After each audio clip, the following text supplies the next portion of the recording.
Ups and downs with this ball club. How does it feel to be in this spot right now? It's tremendous. I mean, just this group of guys here, it's just really special. And to be able to get to the postseason again, and this time, you know, after a 162 season is pretty special. How does it compare to 2020? A little bit different, but how does it compare? Yeah, I mean, 2020 we had a great group of guys too, and it was awesome in its own way because of what we were going through with, you know, COVID and everything. But you know, this is pretty special, and I'm glad we did it now, and we're going to be able to play in front of some fans. You've been on a lot of different ball clubs with different combinations and permutations of teammates, but where does this group rank among the most resilient bunches you've ever played with? It's got to be the most resilient. I mean, what we've been through all year, all the one-run games, all the come-from-behind wins, I mean, we're just never feel like we're out of it, and you know, no one thought we'd be here, and we're here now, and so we're ready to make some noise.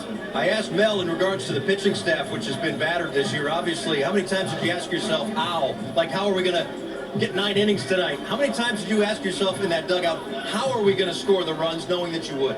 That's basically what it is. It was how are we going to do it? I knew we were going to do it, and we'd get it done, and it's just a special group, man. That's all I can say. I know we talked a little bit about Skip Schumacher, kind of you and him being cut from that same cloth, doing anything you can to help the ball club win a game on a given day. What about the job he's done this year? Oh, it's been fantastic. From day one, getting the phone call in the offseason, getting to talk to him, getting to know him a little bit, into spring training, and that's when it really started. We started to gel as a group, and he's our leader, and, you know, we follow him, and he's just been a great communicator, and, you know, has just led the way for us. Excellent. Congratulations, man. Well deserved. Thank you. All right, we'll send it over to Jessica. Thanks, Paul. Jake, when Skip was talking to you guys, he said, make sure you don't wear your goggles because I want you to feel the burn. Bold move, my friend. Why did you decide to go with no goggles? You know, I bought into it. You know, it's tough because when you don't have any hair up top, it burns a little more. But, you know, I bought into it. I'm like, you got to feel that burn. So, yeah, it feels incredible. You have talked so much about how happy you are to be a Marlin, what being a part of this team has meant to you. How would you describe now getting to celebrate this moment with your teammates? Yeah, there's really no words, you know. I mean, for the moment I walked in the clubhouse, you know, I felt like family, and I felt like I was a part of it. Especially with this guy. Hamburguesa, let's go.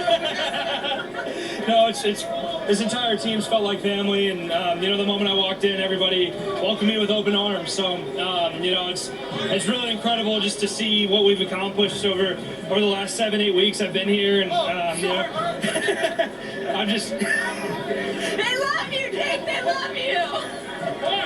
The bald head's an easy target. That's why.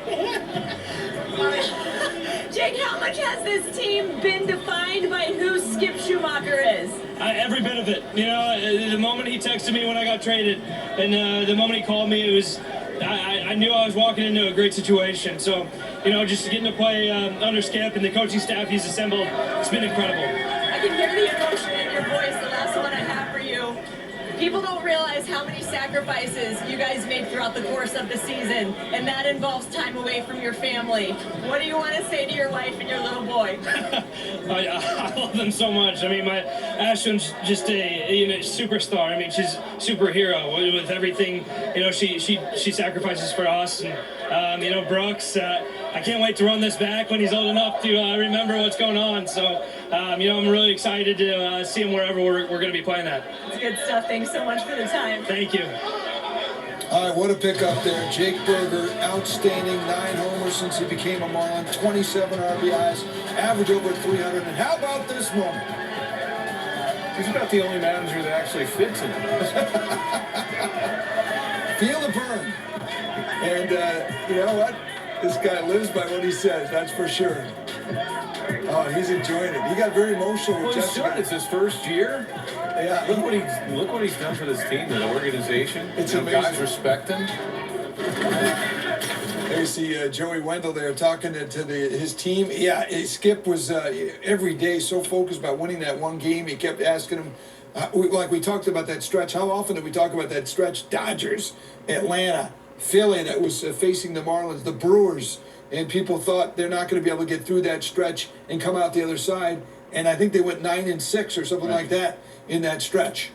Yeah, you know, he kept the old cliche, "Oh, we got to win. We got to worry about tonight," and that's what you have to do as an athlete, no matter what sport you play in, and especially baseball, when you have 162 games, you just have to worry about that game, and that's all about what Skip Schumacher preached to this team. Worry about tonight, and he always worried about game one or that night. Okay, how am I going to get through this? What am I going to do with the bullpen? What kind of starter do I have?